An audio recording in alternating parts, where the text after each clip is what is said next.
There we go. We are recording. Hi, Scott. Hi, Christian. Thanks for coming. Hi, Liam. Hi, Christian. And today is the 10th of Mixing Mondays. We're finally back. We all decided, well, Liam and I decided to take a little break because we had things going on, but we're back, and we'll not only back, we'll be doing it bi-weekly just to give us some more time to think of really creative topics. So today's topic will be on show control. Oh, hey, Scott, you came in just in time. So as usual, this is recorded, this will be put up to YouTube and all that fun stuff. So what we were talking about, while it's slightly off topic, but still on topic, was I was showing just the neat difference in my QL and CL show file for a homework assignment and learning about processing. And I'm going to share kind of my screen right now.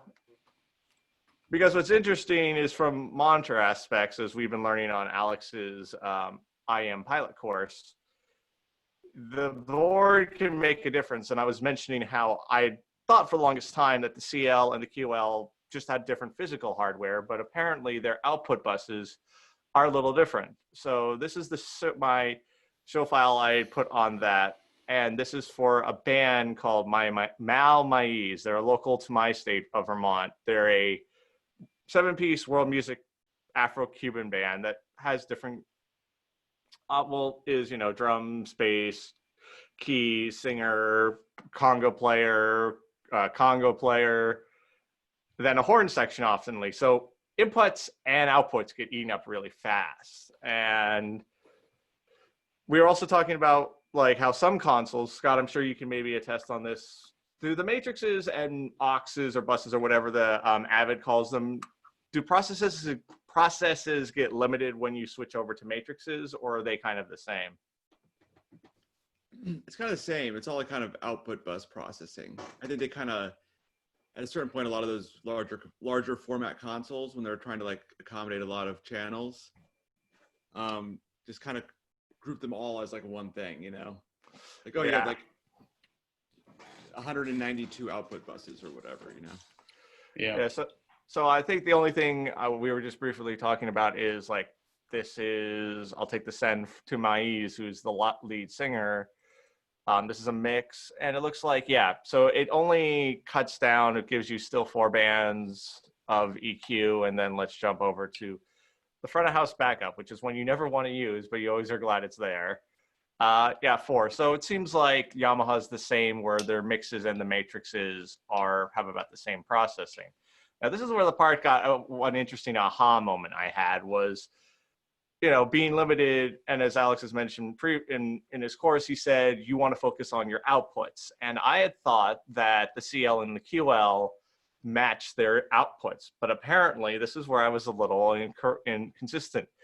The output, so this is the same show file on the QL, and I had limited my mixes because I had to go, well, they're going to want effects. So I had to eat up 2 and consolidate a horn one. But then over this, and this will look about the same on your outputs. You suddenly now get a whole bank where you can either have them as effects, or you can reassign them to be additional out mixes. And I was like, okay, now I could see why, because there's a video I watched where the monitor engineer was using a CL instead of the QL. I'm like, okay, that makes a lot more sense. So it's just interesting to see how console manufacturers and like what specs and how important, like really doing your research on the specs of the console you're speccing for your tour or show is, which kind of segues perfectly into consoles and speaking is the whole topic of today's show, which is automation and scenes. And I'll unshare mine for the moment. And kind of what we'll start today is like the philosophy of a scene. Now, obviously, we'll put this in kind of the 2 broad categories, especially for me, because I've done both theater and I've also done, music. And definition of music is a concert. Yes, obviously in theater there's music, but so I'll kind of, if anyone else wants to jump on, but we can start on the category of like what in your mind, like your philosophy, for example, of like what justifies a scene. Because I've known mixers who will like, they'll save one scene and they'll live on that for the entire show. And then there's people who will like snapshot scene, whatever your board likes to call it, will do it for like, you know, verse, chorus, bridge, guitar solo, so on and so forth. So I'll kind of start with on this round of it, just as how I do it musically typically, and then we'll do a round and then I'll go back to with on theater. So musically, most of my acts, in my experience, I've had to only do one show file or scene and live on it. Typically, that's because in my experience, I'm working with a band who I've never worked with before. So I'm like, I don't know the songs. Even the one time I worked with a band I'd worked with before, I didn't have the time to dig in to make the scene. So I had to live on that one scene, but I kind of still did tricks within kind of my music scene philosophy to act as what I call as ghost scenes. Like, for example, setting up DCAs and mute groups and things like that, where I'm like, I'll take Mal Maiz, which I mentioned before. Like, I watch, you know, for example, on a song, let's say the horn players walk off stage for a song. I'm like, okay, mute the horn section. They're not there for this. I don't need open mics picking up noise. But what I would love to do, like if I was working, like even let's say with Mal Maiz, where I start working with them continuously, I would take the set list and go, okay, here are the songs, and each one will get its own little scene within it. Because some songs I might want to, and even within that one night, I had talked to Maiz, who's both the singer and the leader of the band, and said, which of these have effects? Which one of these would you like dry? And what I would do is like one song and be like, all right, this one he wants verb, so throw it when I pull up the scene, verb goes into his vocals. And this one he wants, this song, the kick drum is what drives the song for all of it. Have it so the drum, hit it so the kick drum's really going to the drums, to the subwoofer, and so on and so forth. So that's kind of my bit on music. So Liam, Christian, Scott, your kind of inputs on how you see of doing scenes. And I think you kind of got the essential, to me, the essential difference. Like if I'm working for an artist directly, even if it's just like a one-off, you know, but if they're hiring me directly to come in and just kind of take care of their show, I'll probably do more pre-programming, build more scenes, you know, and have like anticipate stuff like, oh, if there is a horn section, I might have those channels set up so if there is like something where at least a mute group, you know, to like quickly take care of extras or kind of anticipate some of the things.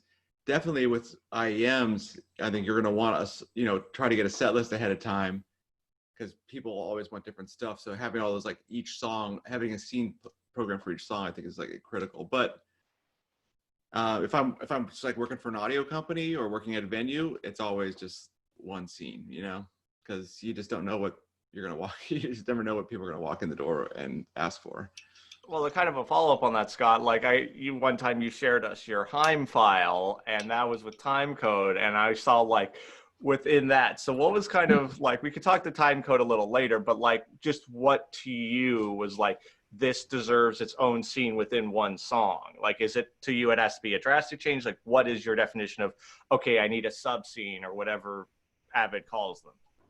I mean, they're all Avid calls them snapshots, and there are parent and child snapshots. So you can set a master parent file snapshot, and then open that up, and beneath that you can find all the children. But really, anything that happened consistently, anything that I found myself doing night after night, since we're doing the same set list every night, and with like a rock band that has like a lot of stuff going on, inconsistent wouldn't work as well. But with like that pop band, they like play exactly the same stuff they even like say the same words a lot of times in between songs, you know. So it's like you kind of know what's happening. So if I find myself doing the same thing over and over, or at least even a few times in a row, I just program it in. So the idea is that the consistent stuff that happens night to night, and and I think it works more like a theater show that way, you know. And that's where the snapshots or the scenes really shine. I think is with theater, and I guess you can talk to that about that. But you know, if I think it just kind of depends on the artist. But that was my approach with Heim. It's just anything that was like I found myself doing every night. I just wanted to get out of my hands so I could sit and like think big picture, you know. Which does also kind of help. What was interesting, this is kind of slightly off topic, but relates to like what you just said, Scott. If anyone's familiar with the YouTube musician Rob Scallion, he did a video about this huge like organ that's like the size of, it's basically takes up the entire cathedral. And he then did another one because he kept noticing on one of the stops MIDI on each section. And he's like, isn't there a MIDI input? So they dug through the organ and found it. Long story short, they contacted the right people and they got it hooked up. And then, so they're playing a MIDI file song through this cathedral-sized organ. But what's interesting, and my mom was asking, like, oh, what's going on? It's like, so it's basically doing playback. As anyone who knows MIDI, is it just playing back the notes? But you then see the organist, he's able to now pull all the stops because he doesn't have to focus on playing. And kind of doing scenes like that is, like you said, is it kind of helps you because you know that move's already coming, you can now focus on the bigger picture and what else is going on. Or if you want to, like, you know, go microscopic to then continue to build it, as I'm sure what automation in that sense has allowed you to do. I mean, I think it's the only way to get that detailed. You can't make 200 moves in a show consistently every night, you know? Like if you're, and I think that's with the theater, where you're constantly like actor on stage cue, you know, like go, even if you don't have time code, at least you have a cue. And I think of like, if you're watching a pop band play, it's the same thing. All right, chorus, there's your cue, you know, like cue scene.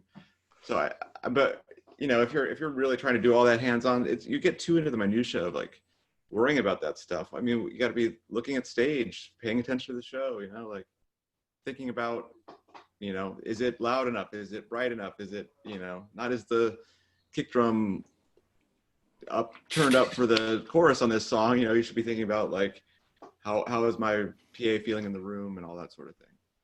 Overall, thinking about room EQ and that sort of thing. So I've heard you in the past, Scott, talk about how you, if there's a channel where the processing, for instance, the EQ needs to change, you would double patch that input and have a second version of the EQ. So are your snapshots, are they literally just fader moves and mutes, or do you ever find that there are other parameters that you kind of have to do by snapshot rather than having a double patch sort of version of the input?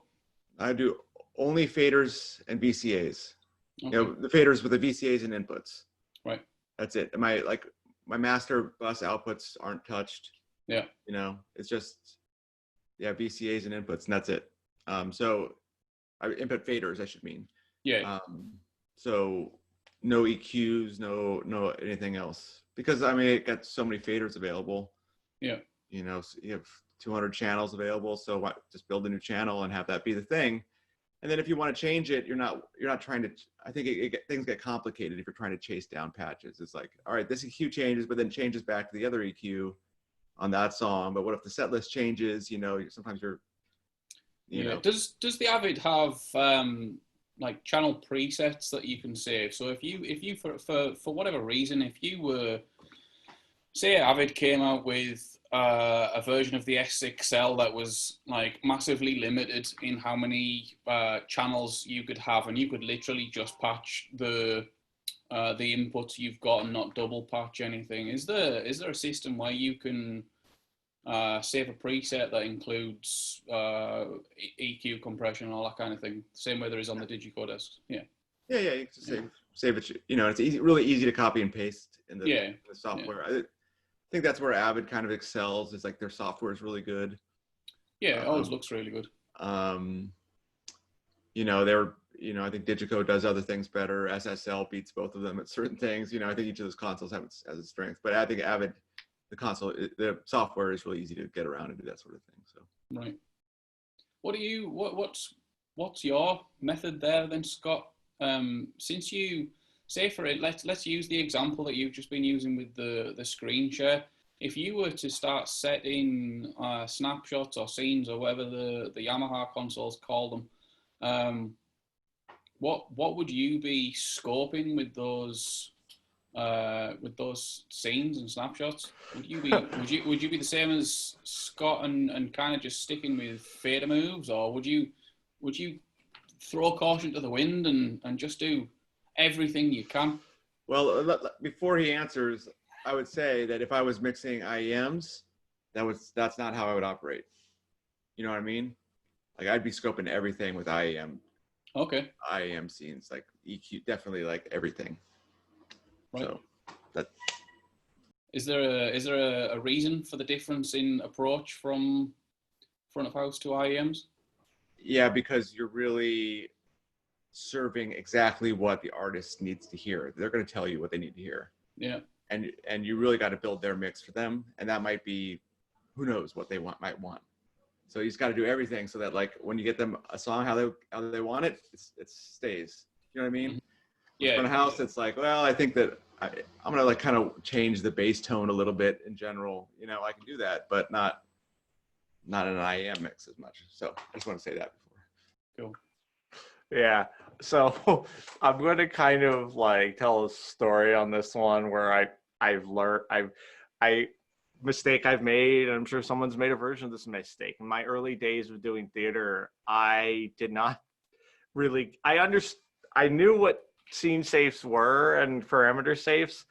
I never used them in my earlier days, and it came back to bite me a lot. And I now know why people use them. I wasn't like anti them, but it was just the whole, most of the times I never had the time to really think on it and stop. And one time, I'll tell the story, I won't name the production, but it was a theater show where we ran through the whole show. I built it as it went during tech rehearsal, each scene, wrote a new scene, and, made notes to myself. And then one day,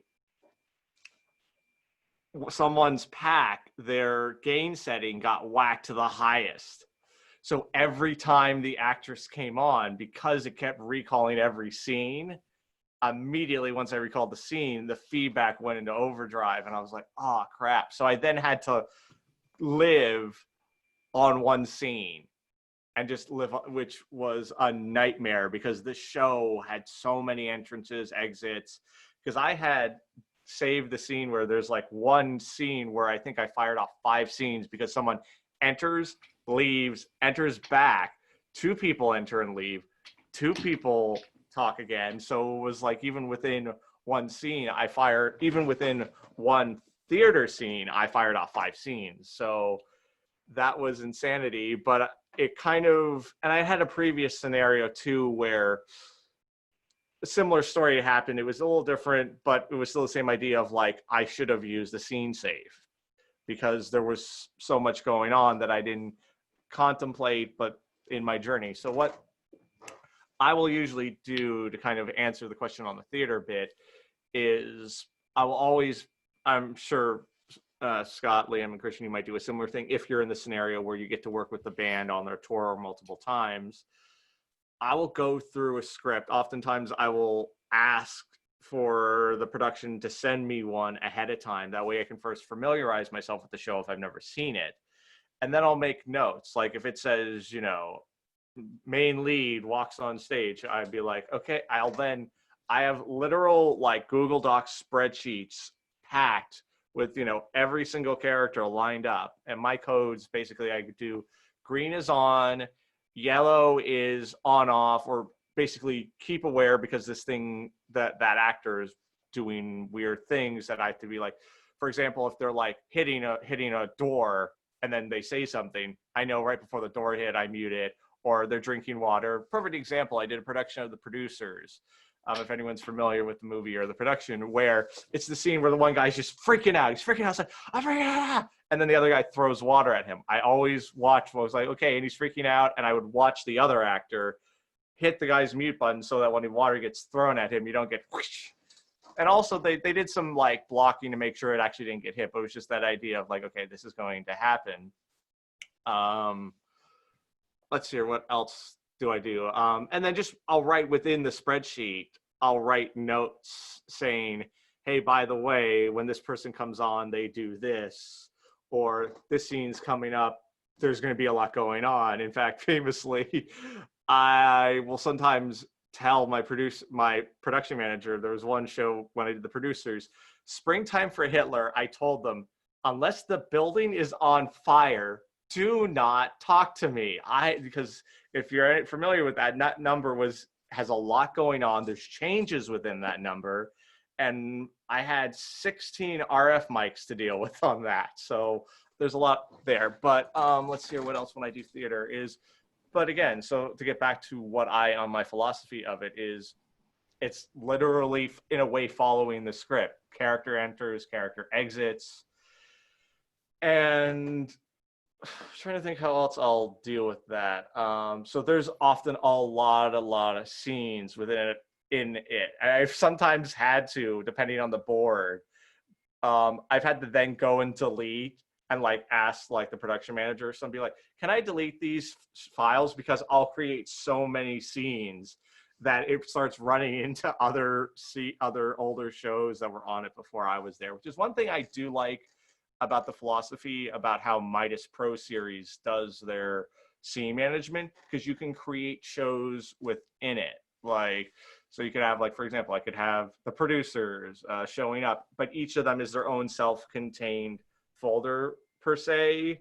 So you can fill that to the max and not affect all the others. I'm sure other consoles.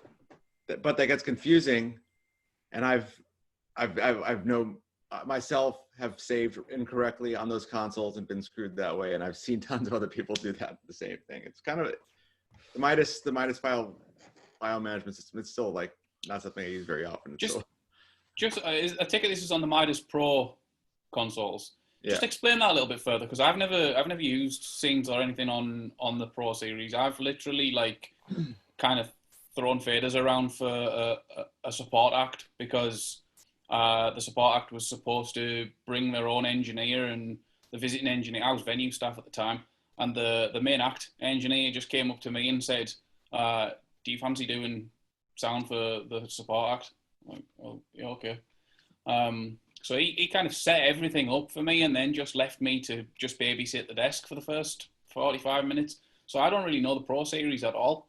I mean, I know the M32 has kind of got an interesting system and subsystems with scenes, cues, and snippets, which for a console at that kind of price point, I find really interesting.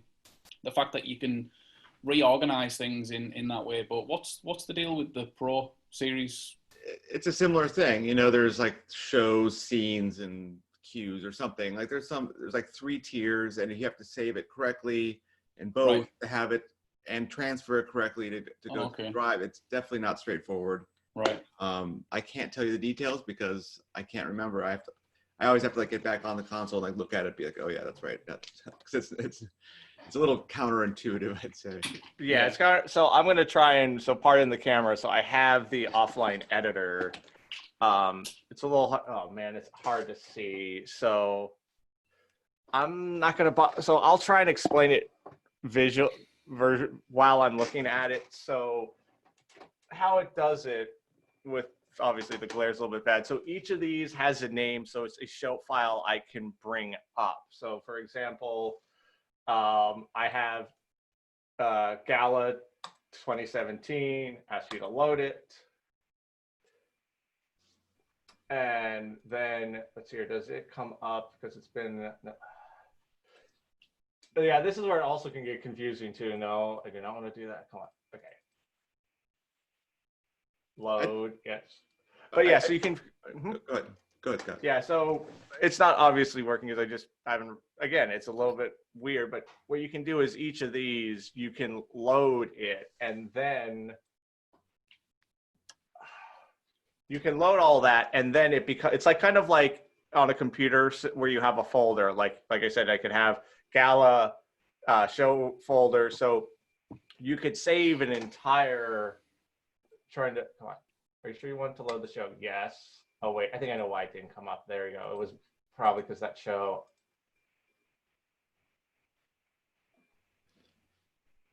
But as far as those consoles, just like getting on them and just like running a show, they're great. I mean, they sound decent, you know? Yeah. I think when they came out too, this was kind of the era of consoles when like the Avid offerings, the profiles sound terrible. You know, the SC48, they don't sound that good. The Yamaha stuff was okay. Digico was like the top of the line, and then, you know, the Pro Series was like, sounded more analog than the other stuff. Yeah. I think all that's kind of changed. You know, I think there's a lot better sounding options these days. So, but I think like the software in the Midas was developed, like the EQ is pretty musical too, which is nice. But I think the software was kind of developed by old school British engineers, you know, right. Want to preserve like some kind of analog functionality to the software, which doesn't really work out all the time. Yeah. So now I remember a little bit more as you were talking, Scott. So that helped me to figure out. So the reason why I wasn't showing up was because it loaded on the scene 0 or scene safe bit, which is a clear file. So I obviously now have this loaded again, apologies for the glare, but it's now saved, and I had all of my fader moves saved so I can do within the scene. Now let's say that show's done, and so I go back to files, and now it's a regular kind of show day. Load that confirmation, and then gotta go to the actual nope, not preset manager, console overview. Again, starts at your safe, but then now you can go back to that. So yes, it can burn you if you don't know how to do it, but the advantage is if you're like in a scenario where you're like, you know, the house person and you're going through a lot of different things each time, it can be really helpful. But also I had one person who I was subbing in for them, their house guy, that house was using a Midas, came in, did my show, loaded it, did nothing destructive to their previous scene, left, and then someone else told me, hey, you didn't save it right. And I'm like, they just have to go to the file system and then find it there. But that person didn't know that's how you go about it. So I then had to, next time I subbed in there, I was like, okay, fine. I'll leave this file, this folder file there, save your scene with your name on it so you know it's yours. I'll save mine on mine. But then when the show was done and I was about to leave, I loaded his and then walked away. Yeah, it's not straightforward. No, it's one of, and the patching is not straightforward either. Like, yeah, like patch and insert, you have to hit one thing, hit the other, and then hit back. You know, it's kind of like where in like a lot of the other consoles, it's just a grid, right? You hit one thing and that's makes the patch. But yeah, like same thing with like the Yamaha series is just like you tell, okay, input, you know, Dante 22, and it goes. Yeah, it's funny. That's the universal complaint about the Pro Series. Like people who absolutely love it will still say the patching system makes no sense. I think it's also because, like you said it, Scott, it came in this interesting era in digital. It was like, it wasn't the first digital console. So and it sounded really good, but it wasn't, I feel like 2010, in my opinion, is like when everyone really started hitting their stride and we got products that seemed to finally fix a lot of the issues we were dealing with. But yeah, the Pro Series is mid 2000s ish. I could be wrong, but no, I think so. I think that's kind of when the Profile came out, the D Show series, I should say, like 2005, mid 2000s, somewhere in there. And yeah, and you know the Midas sounded okay. The Midas sounds good. It sounded more analog, but Digico really had the best products out. That's why, like, I don't know, a lot of my people my age who were kind of coming up around that time are just like such hardcore Digico people, because there's like this 10-year period or 8-year period or whatever when they were really the ones, you know.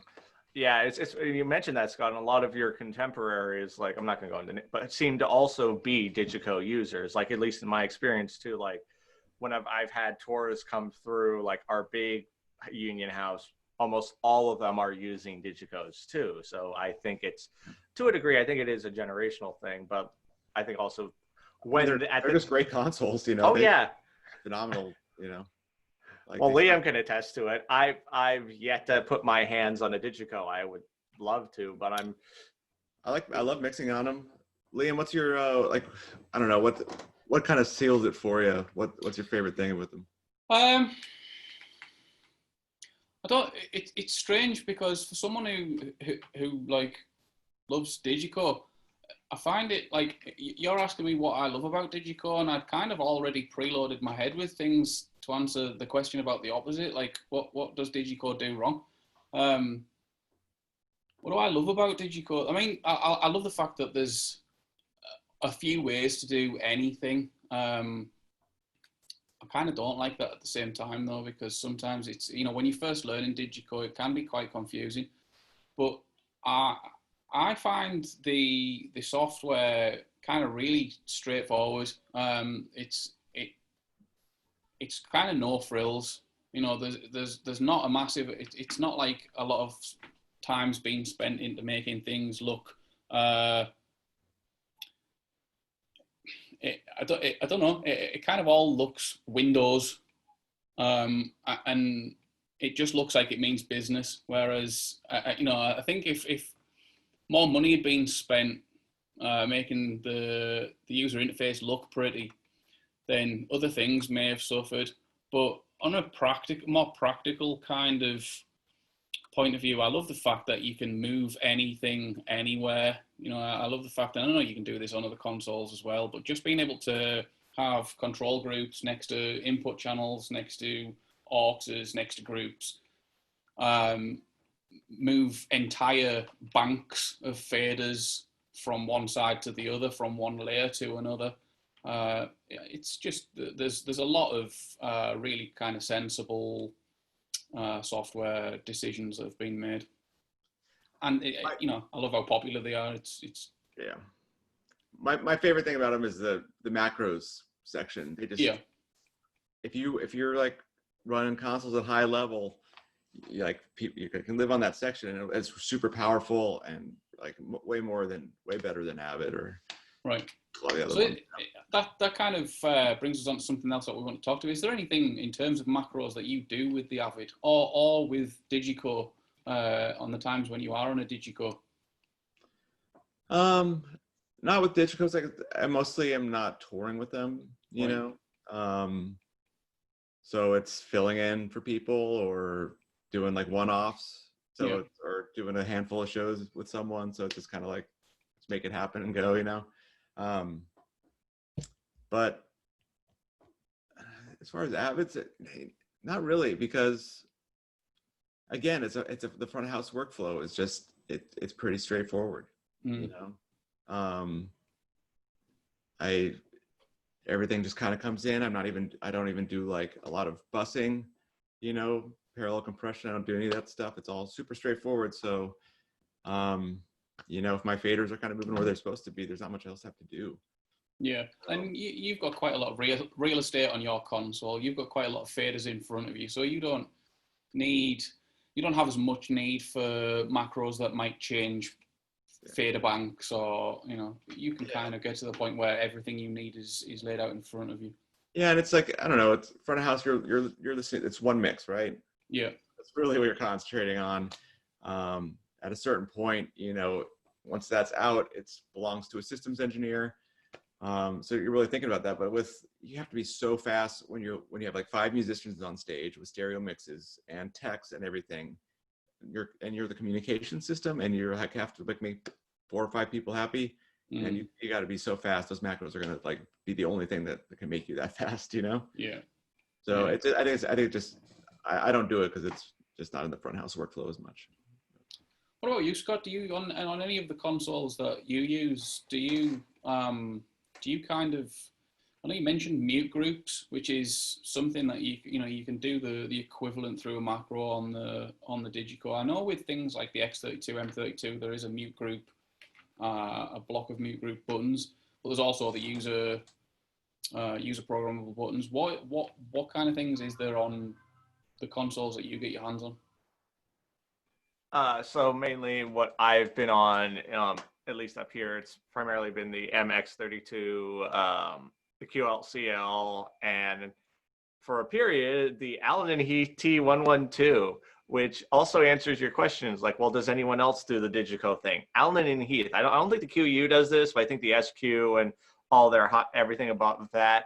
You can, like, because in one show when I did the producers, I had you know, my inputs, and then right next to all my inputs, I had like a DCA, because you literally, there's a little menu in it, and I'm sure in the other versions too, where you can tell it, do you want to input, output, DCA, you know, so on and so forth. And I was just like, that's freaking amazing, because I was used to consoles at the time where, you know, it was locked into each channel. But to get back to your questions, this will also kind of be used later. I love user-defined groups. I'm not groups, but user-defined keys and buttons and knobs, because it's, again, all on speed and workflow, which is the closest I can get to macros, because to my knowledge, Yamaha, Midas, Allen and Heath, and at least the ones I've been on, don't have macros, or I didn't know them at the time. So I do my version of macros with the user-defined keys, and often same thing, I'd say. Yeah, it's like the same. More complicated, you know? Yeah, I would love to play with macros more, because some of these are like really cool. Like, oh, it does this, because especially when I've dug into lighting on the side, I was just like, oh, well, you could make a macro do this. But yeah, so my user-defined keys, what I will often have them be, depending on the show. If it's a music, I will have them be mute groups if there isn't already it's not dedicated mute group button. Let's see, what else will I have them do? Let's see, mute groups. I'll have them be on the QLCL series. I'll have them more on the CL. I'll have them be, I'll have it bring up sends on faders, because oftentimes when I've been on that, I've also been doing monitors from front of house. So that then brings it up, which is, I'm sure I could dig a setting, but once you bring the first one up, that then brings up the screen, so I can then quickly navigate to that. In fact, one show I did, I took a bunch of board tape and wrote exactly which one, like, okay, this one's the drummers, this one's the keyboardist, so on and so forth.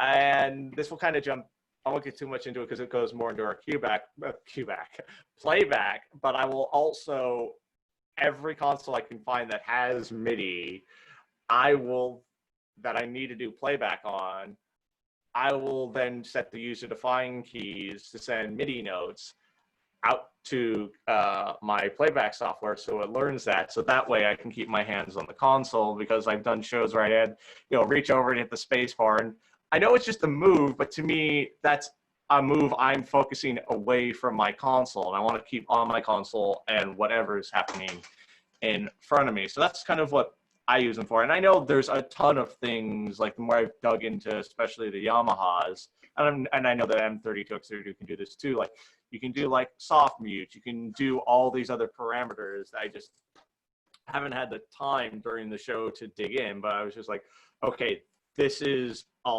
really deep thing that I can do with these user-defined keys. And in fact, during quarantine, I got to sit on a CL5 again, and I played around with that. And one thing I had learned, I took not the Avid, but the SSL board manufacturer, their SSL class. They did an advanced one on automation, which was really cool what that thing can do.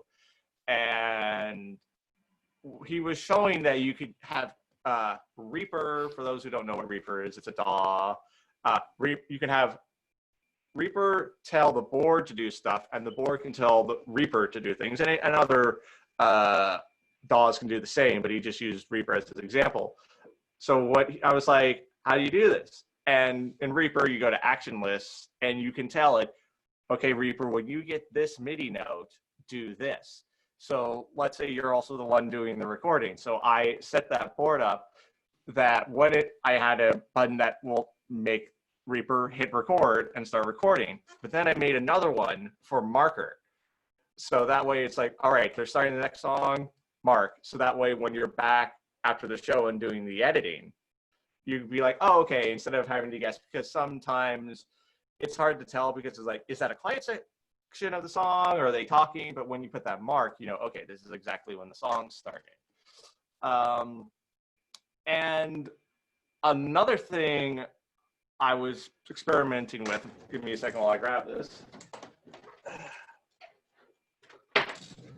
is another way to control it. So this is a loop-to-miss MIDI pedal. You can use both USB and MIDI on it. So basically what I had taught both the board, because some boards are this weird, with the Yamaha, you tell it to echo, so it will go in there and then go out and then go back to your computer. So I can make that be play, that be stop, that be panic, which on some boards I jokingly label FUUUU, which is my message to me going, your cues have been fired wrong, and it does panic all, which for those unfamiliar with QLab, panic all, basically it stops cues, but it doesn't halt them. It basically does a really quick fade so that if you do have to stop it, it doesn't sound bad. But yeah, I was also learning, played around going, oh wait, this can do program control. So if you have the ability to, you can switch it to program control mode. So like scene 1, scene 2, 3, 4, etc. Which is one of those things I hope to be able to play with more when we get to do shows again. So that kind of went off on a little bit of a tangent, but I hope that kind of helped to answer what you were asking me, Liam. I can't even remember what I asked. It was like, how do that was yesterday. I on the boards? It was more like, how do I go about my using macros or the versions of it on the boards I use, which was user-defined keys. Yeah, which is just a feature I love on any console. I will dig into that, even if it just gives me a quick learning, okay, home button, because every console you can get dug so deep into a scene and be like, oh crap, where am I? And just knowing where home button is gets you back to that overview. Like, okay. Yeah, I mean, you can, going back to Digico and its macros, things like this lockdown, for instance, has given me time to kind of dig into macros and what you can do. But I'm sure the other platforms allow you to do a lot of the same things, but like Scott said, maybe on less of a complex level. You know, the Digico macros kind of let you stack commands.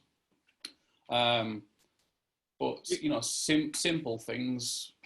Yeah, I mean, you can do it with the other consoles. It's just more laborious. It's like not as well set up. Yeah.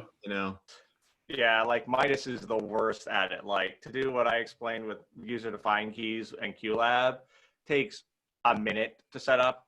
With Midas, with the Pro Series at least, it's easy with the M32. The Pro Series, you have to, if you want to send out a MIDI command, you have to make it a sub-scene. And I'm like, and I know there's ways you can scene safe it and recall safe and all that, but I'm like, couldn't you have just made it a user-defined key? And here's the weird thing about the Pro Series. It has user-defined keys, but in the options, MIDI note isn't an option. Yeah, I think just kind of another example of their software being unnecessarily complicated, Right, complicated, but not, it's like, it's one of those things is like you went that complicated, but you just didn't go far enough kind of deal. Yeah, totally. It's like either be really simple or be like, super complicated, but being in the middle it pleases nobody. But it's a UX thing, and like my wife works in like art design, art direction and stuff, and like she works for all these digital or big brands that have digital sales and stuff, but like they hire like UX people to sit and think about all this stuff. All right, well, someone's trying to do this. Well, you should make it easy by giving them this menu option here or whatever. And it's like, it takes effort. It takes like concentration. And I think you can tell what console manufacturers were like, well, we're going to think about it. And others were just like, well, whatever. It's like, we're audio geeks. So, right. Let's get down with some funky menus, like long, funky menus. I have a mentor who has this great saying that the designer is not the user. Yeah. Yes. But Christian, I was curious if like your thoughts on any of this. So.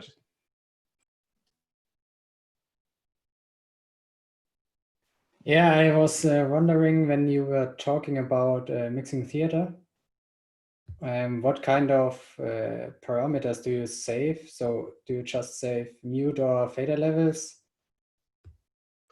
Or do you save everything?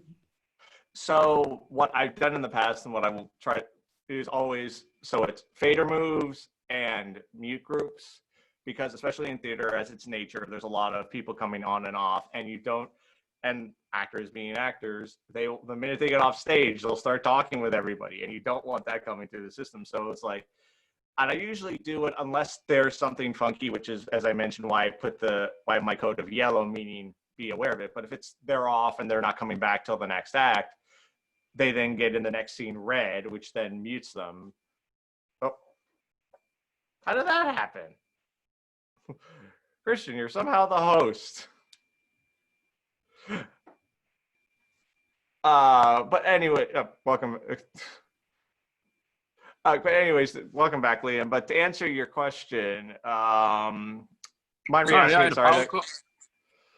So it was, you were asking about scenes that, oh yeah, so what I recall safe. So what is especially, what is the mutes will probably not get safe because those are kind of planned in, and excuse me, mostly the faders. But one thing I learned that I need to is set ends to any kind of monitors, but more importantly, the gains, because actors being actors especially, they will have some nights where they will just blow your head off, and other nights where you have to gain the living daylight out of it. And the same thing happens in music as well, but it's not as dramatic. Like, they'll definitely, singers in bands have their on and off days, but especially I found singers in musicals, it's even more. So that's one thing. And also the horror story I mentioned, where we had our packs set to a certain game, but then one day the lead actress out of all of them, hers got accidentally whacked to the highest it could go, which then threw everything off. So that's a really important one. And also,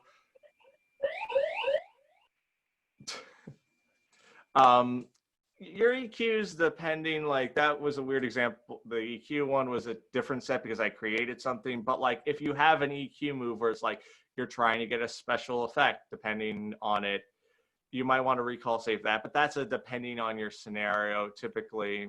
But yeah, that's kind of what I would recommend. And I'm trying to think what else. I just say one thing though, like you're talking about like getting the script and looking through it and planning, like more than any like what you could do on the console. I think that kind of work is like just so valuable and important, like to be able to like walk into something and be prepared and have an idea of what's going on. I met the engineer, longtime engineer for Philip Glass. I don't know if you guys know who he is, like a famous classical composer. But they did tons of like orchestra shows around the world. It would be with different number of musicians on and off. But like he'd go through like exactly like you're talking about, Scott, and he had his own system color coded of when different things were going to be coming in or out, and to different colors to let him know to think about things. He was doing all this on analog consoles, but it was the planning and that kind of coming up with your own system, so you're like, so you know what's going on, and like that kind of like thinking through it beforehand, coming up with master plans, I think is the real key to success, Yeah, and another thing I would do, just to continue off of that, especially on my theater shows, is I will write in scripts. Like, some people I'm sure can do this. Like, I will reference the video where Adam Savage is interviewing the guy for Hamilton, where he says he apparently does it by memory, and I'm like, I could not do that. All props to him for it, but I'm like, for me, I like knowing that when I turn the page, it already tells me, okay, there's my note. Because sometimes it's, especially with theater, there's intricacies that for each bit you need to know. Like, so I'll always make notes in it that I didn't like on, for example, opening night and the third night, there'll be things I've already have learned by then, because sometimes the actors are coming more into their role, or just the way they're becoming more and more familiar with the characters, and so on and so forth. And I will also make notes for both myself and the cast and crew afterwards. Like, one production of, I think it was Working, at the end, I had my script, and then I had my notebook where I would write little notes, and then either by the end of the night, I'm like, okay, this got answered or not. I would then talk to like the stage manager, and like during notes, like if someone is like, oh, during that number, this, I'll be like, I try and talk with the stage manager, be like, and then can I have my bit, where I then would say, hey, this happened during this number, what's going on here? And then we're like, and we would have this discussion. I'd be like, okay, then the next day, like during warm-up rehearsal, we'd be like, okay, can we run this number a bit so we can really fine tune it? Because that was, I love doing rock and roll and all music, but there's also something I love about doing theater is because it's the same show every night, you can refine it more and more and more and get this like polished product. So that's kind of, while it's not on scenes, it also then helps on the scenes because, like, you know, if it's a scene that's like halfway through the show, I just scroll to it and bring it right up and we're ready to go, and I can really dig and save the changes I want to make on that. But also knowing on that is, on a side note, is knowing how to quickly assign a safe, because like sometimes things will change on you. Like I had one show where the actress, it was a community show, had basically wedged her mic right at her throat, and I had to throw it all the way down, and I was just like, oh boy. But also knowing sometimes when you have to be like, throw your automation off, or do different consoles will do this differently. Yamaha calls it, I think, focus, or I was even listening to what the Rivage can do, where in those scenarios where you can tell that one bit, tell it, hey, don't recall this for this. But just knowing, also remembering sometimes if you can't do that, like, okay, I have to be aware of this fader and what's going on. But now I remember another thing that I really like doing in the theater sense is, especially I'll mention a show I did, Working, where if you aren't familiar with it, it's basically a series of stories of these people who are people in their jobs, and there's a lot of revolving characters. So what I would do, this was on an X32, I would each scene, if they're black out any fader, see any characters that weren't in the scene, so I could just focus solely on it. Like if it was a number where it's just one person talking, everything else goes away, and that one fader is up and colored, everything else is blacked out. Or like if it's, because it's revolving, then another one, like even if it's the same channels, it's different characters, because sometimes the same actor shared a mic. It would then come up as the next character, so I could focus being like, okay, this is what this character needs in this scene is different from the last scene they were in. So that's kind of I'm sure I'll come up with later, but those are kind of my little tricks of the trade that I do in theater. So when we are talking about editing scenes on an M32, do you know if it's possible to insert an additional scene between two existing scenes, or I don't know, cue or snippet, whatever we use? So first, to kind of touch on the topic is the way, there's a video that explains it, because I'm probably going to butcher it. There's that both Midas and Behringer have put out that where they explain the difference between a scene, snippet, and a cue. One of them is obviously the scene, which we all kind of know what the scene is, but I forget which one does which. There's cues and snippets where one, because the problem, at least with how the M32X32 file structure is, every time you bring up a scene, it's bringing it up fresh every time, which if you know this, it's fine. But if you don't know it, you'll do your timing thinking it, and then you see them go boom, boom, boom, boom, boom, boom, boom, boom, boom.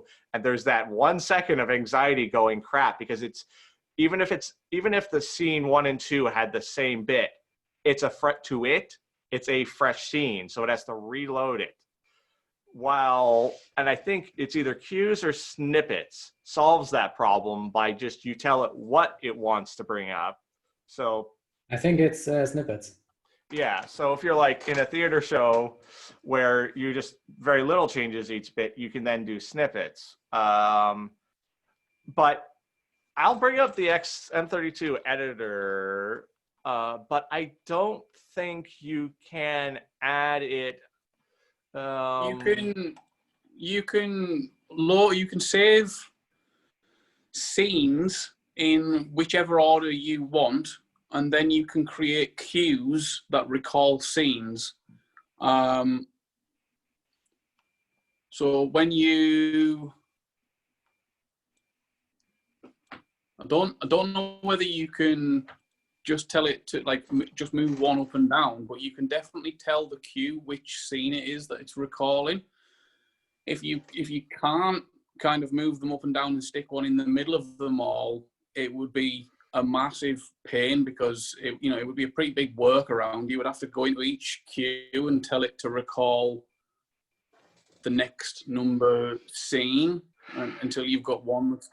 But yeah, if you can, if there is a way on the offline editor, Scott, then being able to insert one rather than individually moving every other cue would be a lot more simple, wouldn't it?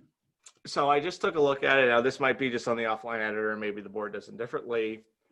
You only can do it destructively. You can't insert on scenes. So I knew that going in. What I'd always do is sometime add extra scenes to go overkill. That way, if it didn't work, I still had some wiggle room to move it around. But like, yeah, that's one of the problems with the XM32 is, at least in the scenes, and obviously the cues can help to pull that around. But yeah, so that's why I also often will do a lot of extra work, especially on that console, to give myself that space, which is a trick I also had learned from the lighting world, where often they will do multiple cues, like, Q5, but it'll be 5, 5.1, 5.2, to kind of give themselves some wiggle room. But I hope that kind of answers your question a little bit, Christian, on that topic. Yeah, it does. I'm thinking about adding scenes that are just empty, or skip some scenes, and so I can insert my changes afterwards. Yeah, let's see here. I think, well, Scott, if you don't mind me on this one, you've talked about this topic before a little bit, but like you've done, and I think unless someone can prove me wrong, you're the only sound engineer I know that's released a video on using time code to fire off your scenes. And I'm just kind of curious what inspired you to do that? Like, it's really cool that you did it, but like, what was there, like, you saw another engineer do it, you read it, like, what was that moment of like that made you realize, ooh, I could do this too? I started doing it when I was touring with the Profile, and but the Profile is trickier because it only takes MIDI time code, but SMPTE is linear time code, which is, everyone uses SMPTE. So I had to get a linear time code to MIDI time code converter, which was which one did you go with, Scott? Can you remember? Because I've been looking into this myself recently. Because I don't know if I missed the first part of your sentence because I was switching from phone to MacBook. Were you talking about Avid, or did you go there? I was using on the Profiles. I think I was doing this band Passion Pit like in 2013, so I think I started doing this. And it was all on Profiles. I was kind of when I kind of took over the tour. That's what I was doing. So I just kept with that. But at one point I realized, oh shit, I can I can use time code to start filing these snapshots that I was building. Wouldn't that be fun? So, figured out that the Profile took MIDI time code, not linear time code. And I could, since there was a lot of playback and everything, we were able to stripe time code on the tracks and feed me linear time code. I had a little converter to feed the MIDI time code into the Profile, and started doing it, and it worked great. So obviously it's easier with the S6L because you just plug the SMPTE right into it.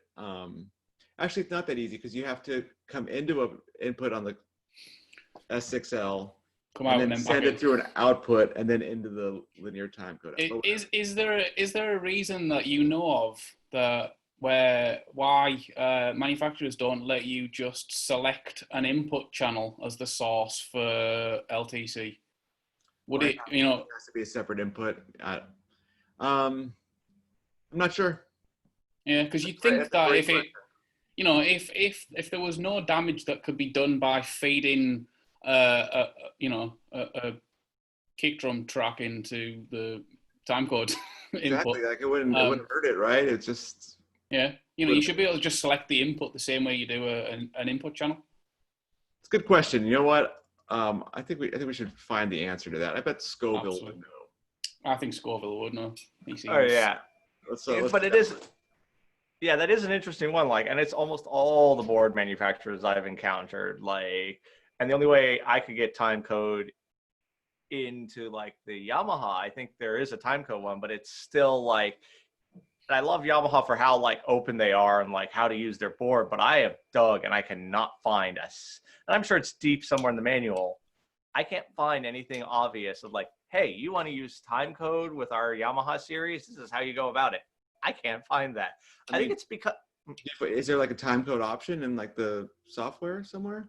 Not that I can find that's obvious, because the problem is, I think it's also one of the scenarios why they don't make it easy is because it's not something that gets done a lot. Like I said, Scott, you're the only one I can think of. And I think there was one other interview I heard where it was like an 80s synth pop band where that was on like a revival tour where they did that. But I'm like, I can't think of any other outside of some very strange avant-garde show of it being used. So I think board manufacturers go, well, 99% of our users aren't going to use this, so no point in making it, putting work into it. People in the theater do. So I think that if the manufacturers are thinking about their consoles in the theater market, then I think that they're maybe not, you know. But, yeah, potentially. But I can say absolutely, I've had tons of people all over the world look at me and say, that's fucking stupid. Why are you doing that? Seriously, like, what?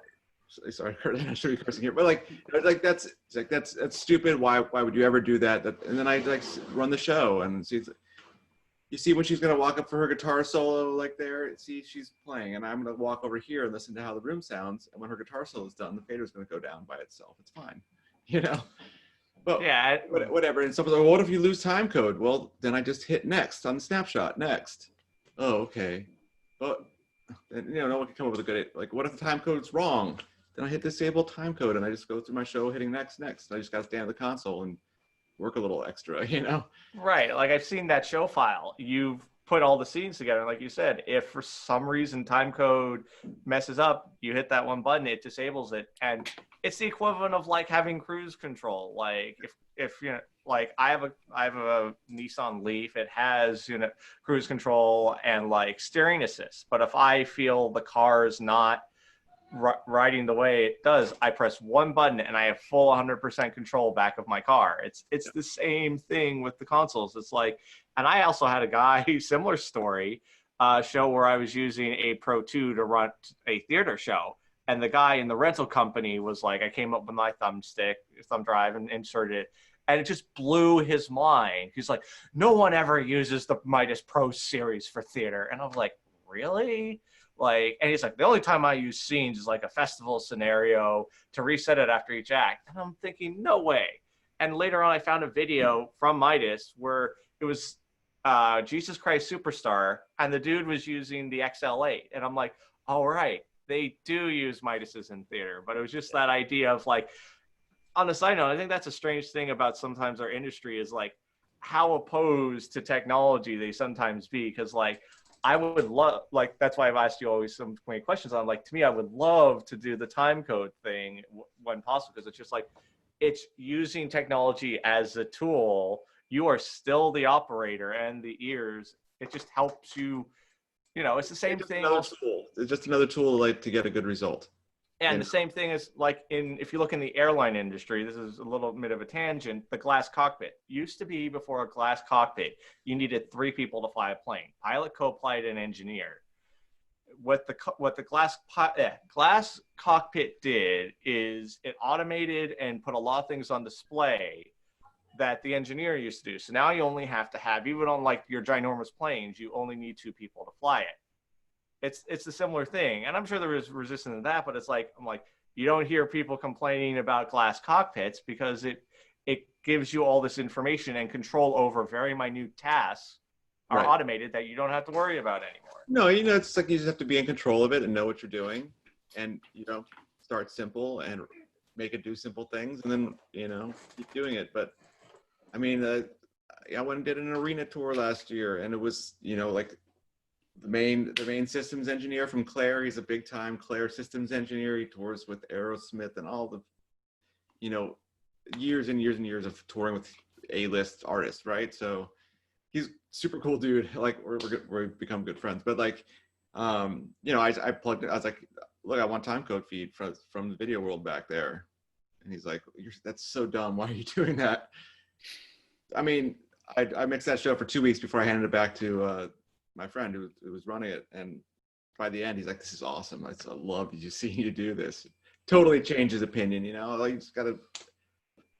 People have preconceived notions about what should or shouldn't be done, and a lot of that comes from doing the same shows over and over and working the same way and not wanting to necessarily think about change. It's easy to not think about change if you're just kind of if it's been working for you for 20 years.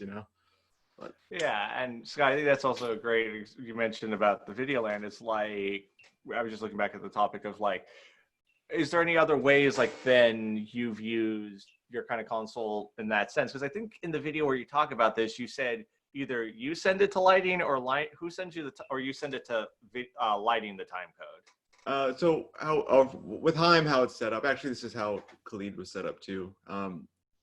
Everything comes from playback. Because if playback's not running, the show's not going.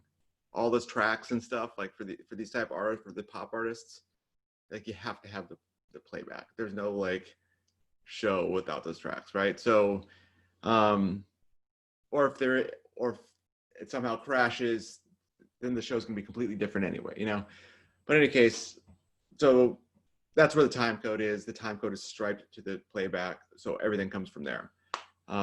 So at that point, we try to make direct, individual connections from playback. What we'll do is we have the radial switchers. You guys know those SW8s that kind of switch back and forth. They're awesome. So if one playback rig stops for whatever reason, it'll automatically switch seamlessly to the next one.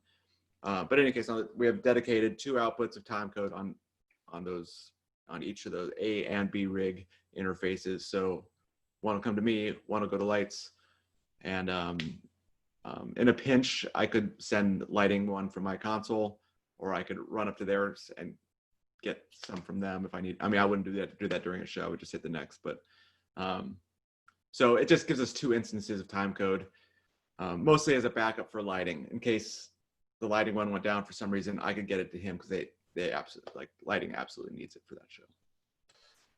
Yeah, which is one thing I would love to get more experience on, is like, because I think this is a great topic to kind of go to playback, is I personally find the idea of working with artists that do playback to be really cool, because I see it as, some people argue, well, playback isn't real music. I'm like, yeah, it is.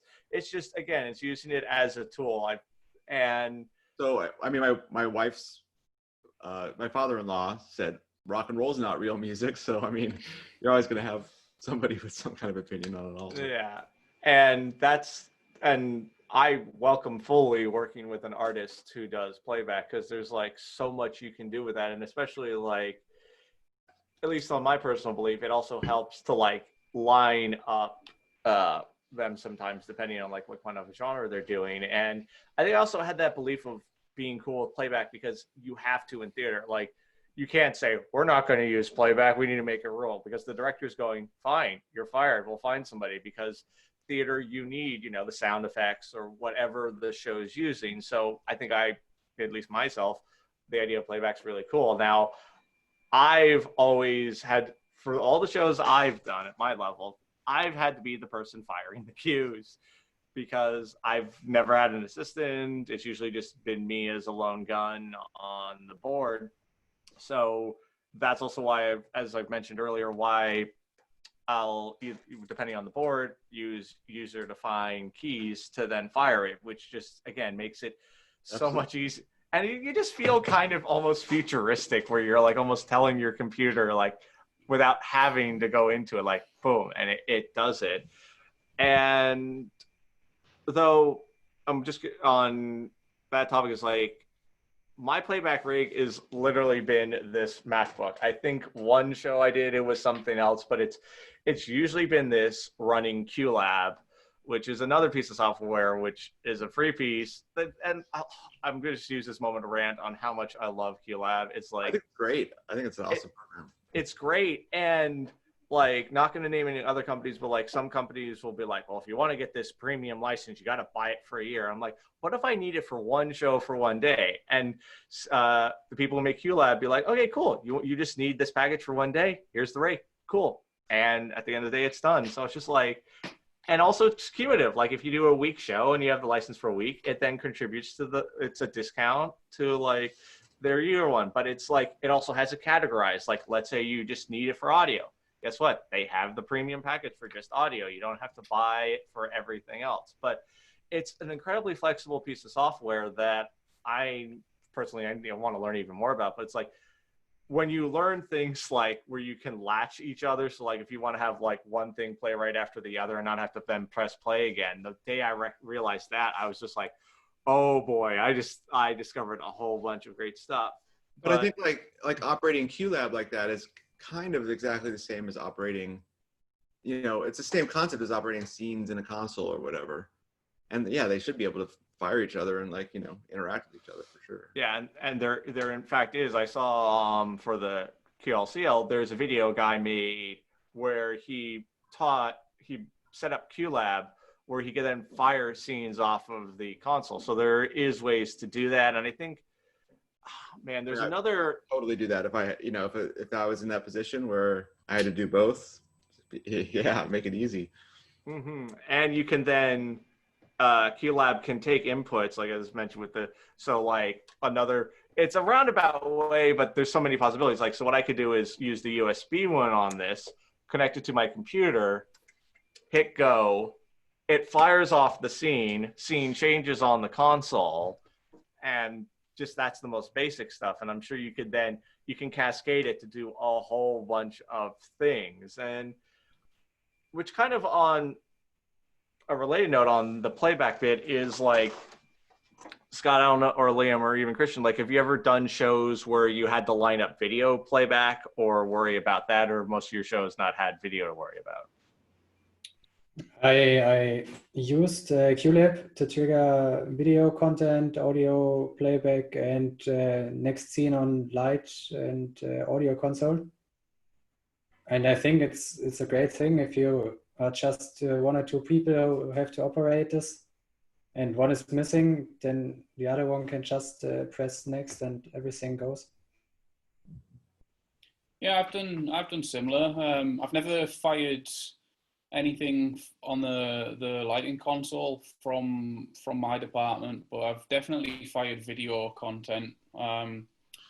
Our Christmas pantomime quite often has some sort of projection, or had, I don't do it anymore, some projection element. So for instance, one year we did Peter Pan, and the first scene is London. You meet the darlings. It's the nursery scene. Peter Pan comes through the window. They do all that bit, and then there was a plain white cloth came in. It wasn't an actual projector screen, but it was doing the job. And then there was kind of a CGI flight scene video that masked the scene change behind. Instead of normally what they would do is kind of drop in a painted front cloth and do an intermediate scene in front. It's normally like the comedy character or characters do a little comedy bit to mask scene changes. And these projection bits just kind of masked that. So as much as it's very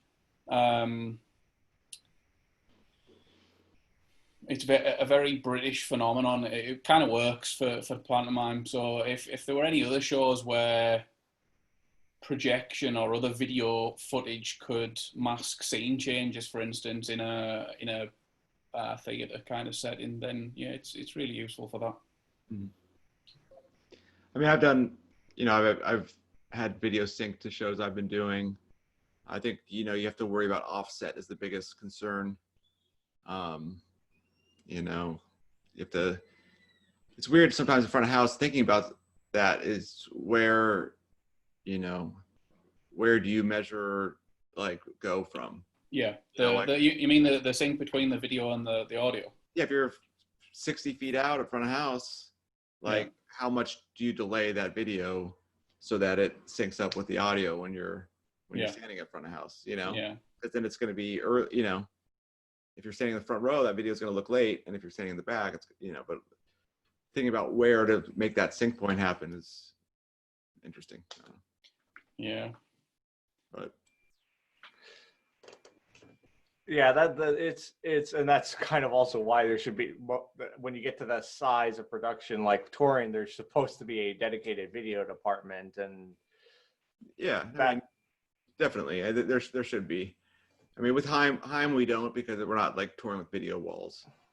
But so when we get to festivals, it's usually the lighting director's responsibility to go and deal with video and get whatever content they need, and so on and so forth. Because we don't have like a dedicated video person, or we might have this year on this tour that never happened. That we'll probably do next year instead. So going back to playback, Scott, do you have a separate playback operator, engineer? So yeah. someone there whose job is that? And how are they? How are you receiving the tracks? Are they coming out of an interface? Are they getting converted to? Is it on a Mac that's coming out of an interface being converted to analog and then going into a preamp, or is it all digital? Or how does that work? So so it runs on two. I think it's set up to be two laptops right now. They each have their own interfaces, the SW8s. So I think we have 4 of those. So it's 16 outputs and then 16 outputs. So that if the A rig stops, these radial switchers will just immediately switch to the B rig. So what it does, it sends out a tone. In addition to their 16 outputs, there's a tone, like a test tone that goes out. And if that tone stops for any reason, the switchers will switch. And then it goes to the B rig. So in any case, those 2 computers running simultaneously. One of the main jobs of the playback engineer, I mean, apart from managing all that stuff, is just making sure the edits are correct. That he'll work closely with the musical director on, you know, the keyboard player of the band. So those 2 are constantly working together with managing the tracks and making sure they have right versions and extending whatever. All that stuff is done with those 2. But the playback tech also manages the time code. He knows where that is. He's the one that actually stripes the time code in the first place. So he's kind of managing the time code. But he knows what it's doing. You know, we've in pre-production explained, you know, and so one time he made an edit that wasn't right, and kind of like the time code was looping a little bit. So we've figured out a little bit like ways to manage that and make sure it's all solid for everybody. So, but then, yeah, so those radial interfaces have 16 analog outs each. So two of those on each, 2 outputs on each set will have time code. And then that comes analog to us. All the tracks come analog. What happens, I get 8 4 stereo stems. I think I'm getting like kind of percussion stuff on a stereo stem. I'm getting background vocals on a stereo stem. I'm getting kind of like low frequency, kind of more heavy stuff that I'm sending to the sub as a stereo stem, and then more like high stuff, which I'm not sending to the sub as a stereo send. And then the monitor engineer, Chip, he gets 6 separate outputs. So he's creating his own mix. There's separate mixes for him. So even like one track, if I want it a certain way and I need some kind of like high bell stuff that's popping out too much in the PA, if I need to like bring some of that stuff back, I can do that without affecting, we can do that in a front of house mix from the playback and not affect the monitors. So that's kind of how we're all set up. Yeah, there's one of the Pooch and Raybold videos where they're discussing some bits along those lines, and Pooch mentions he has quite often done like lower frequencies and higher frequencies as stereo stems. So that's interesting. That's not something I've never tried to split them up into those two bands. So the main reason why I do that is I'm especially with a lot of layered tracks with them is low end garbage coming out of the subs. Right. Because some of those tracks, whatever crazy stuff they were doing in the studio, there might be like kind of low frequency stuff, like kind of hiding out where it shouldn't be. So if something's coming through the low stuff, like the low stereo stem, I've listened to it. I know it's kind of clean. It's gonna be like a nice clean low stuff that I'm hitting the subs with. Yeah. So I'm trying to keep. That's why I don't use matrices to feed my subs. I use auxes because I want to keep a lot of channels I try to keep out of the subs altogether. So, right. So that's why I split them up. And then just like the kind of active EQs I use, I have a shelf on my low frequency mix. Mm-hmm. I have a little active EQ shelf. So if there's like kind of pushing a little bit too much, like really low stuff, it's going to start dipping that a little bit. Okay. And then the high stuff, if it's kind of gets brash around vocal range, I have some active EQ kind of pulling that stuff out. So that's kind of why I treat them a little differently. Yeah, I mean, I from the console end, I kind of do it just a little like one step less. I just do a left-right bus, but I've got an F6 on my left-right bus that's doing kind of similar sort of things, but all within the one stereo bus. I've got a couple of bands up in the high end that kind of smooth things out if they do start to get a little bit pokey in your ears, and then a couple of bands just down at them low end frequencies. Find it. find if nothing else, it kind of tightens things up a little bit as well if you just try and keep them frequencies under control. Absolutely, and I think like active EQs or multi-band EQs are really really great tools for playback, just across the board in general.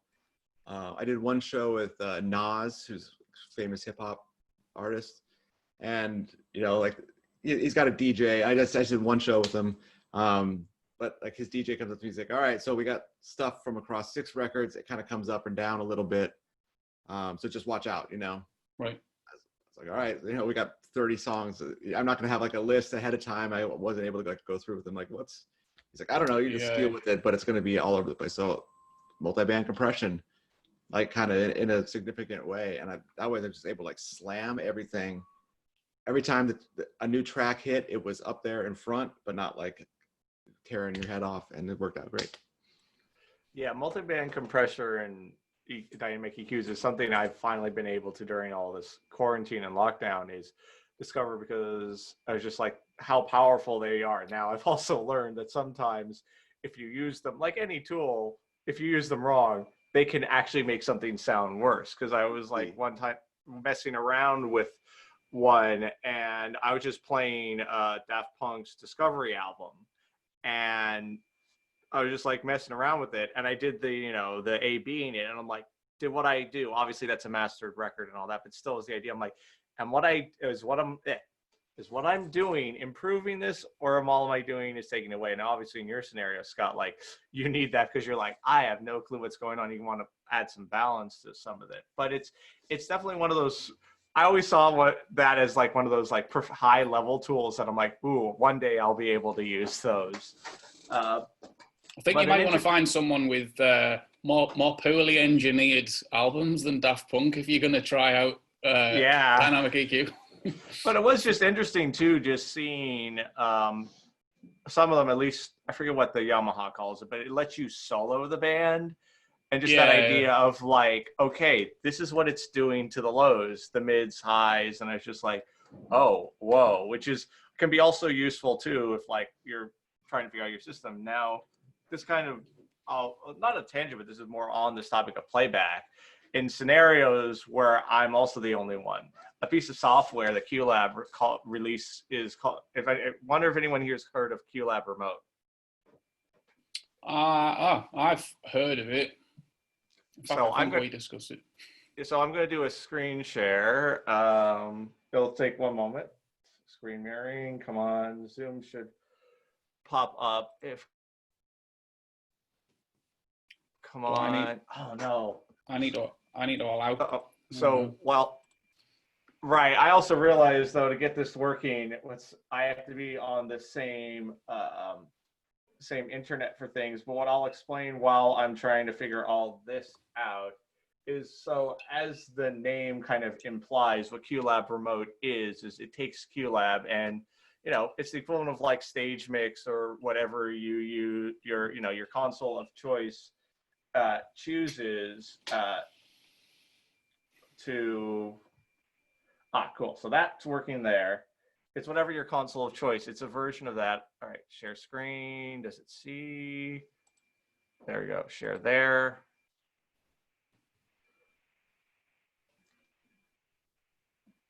All right, screen mirroring should work. It's doing its thing. All right. Yep, we've got you. So this is a version of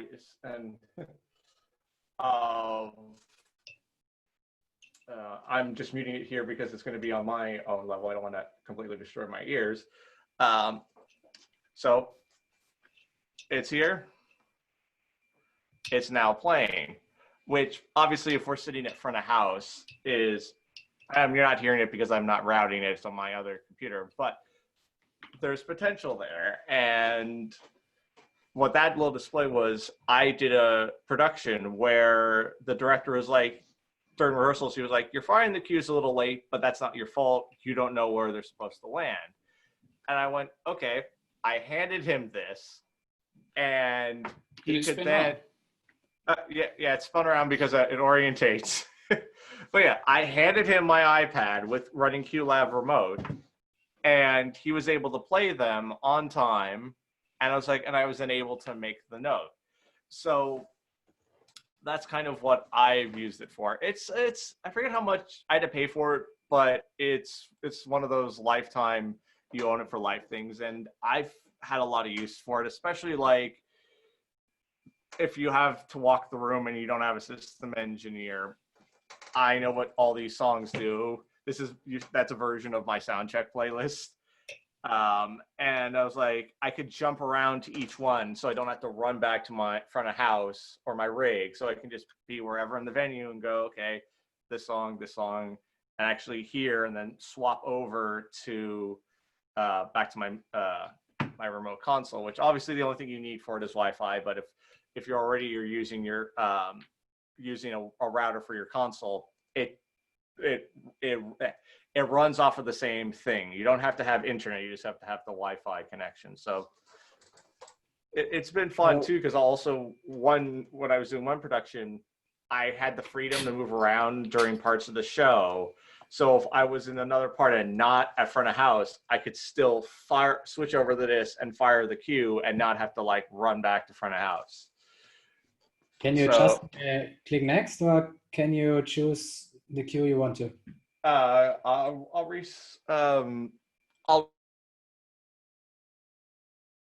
show you. I'll just reshare it. Take a second back for the mirroring to come. But to answer the question, you can click. Here we go. You can click around. So we'll do that there. All right. So I'm just gonna take my headphones off for a moment so I don't.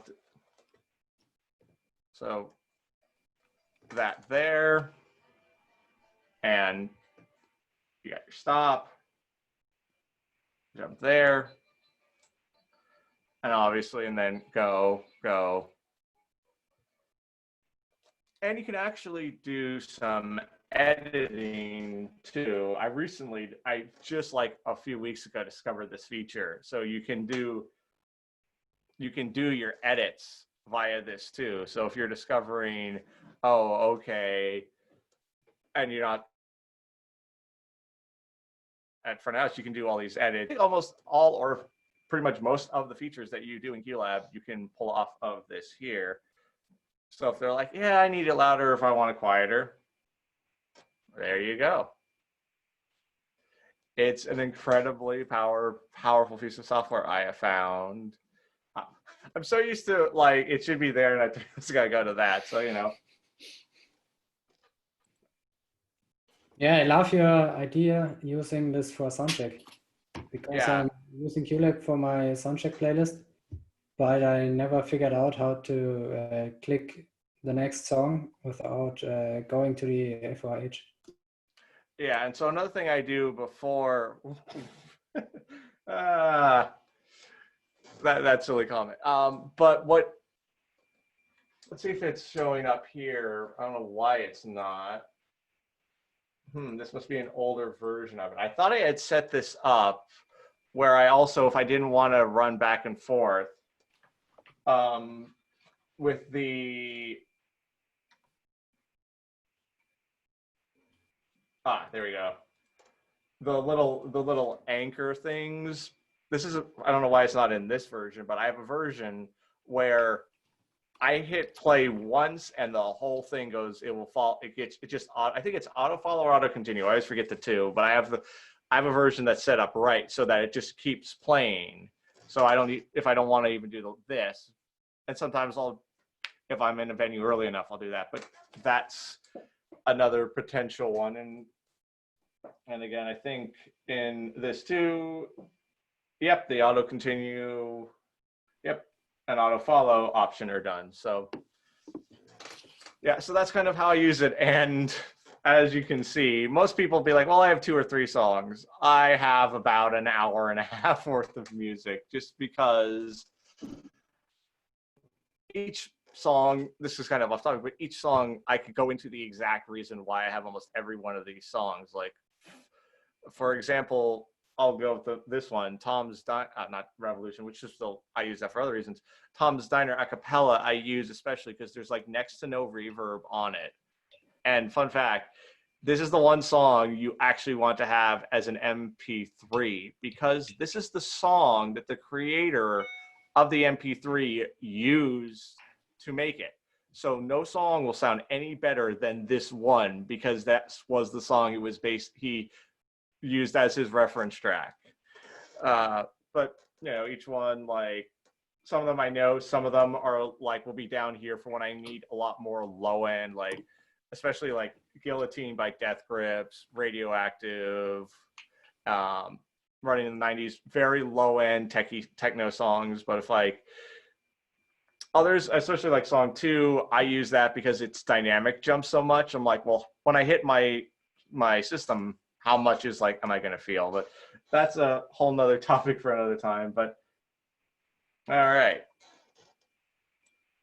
Trying to think if we had any more topics on that. But yeah, any kind of, I think this might be a good kind of slowing down point of like if any other kind of like bits of automation or scenes or playback anyone kind of wants to talk about.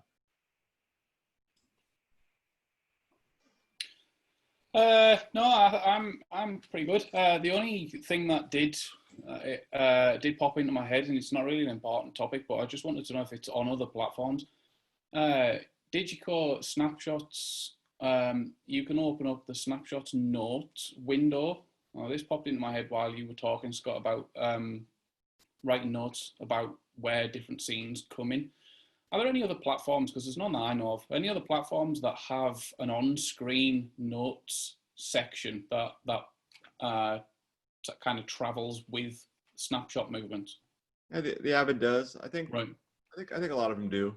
Okay. I know the Pro series, in fact, you can make it on the scene one where specifically there's a command you tell it to pop up on screen. A note will say, be like, hey, heads up, this scene, the actor jumps around a lot. So there's that.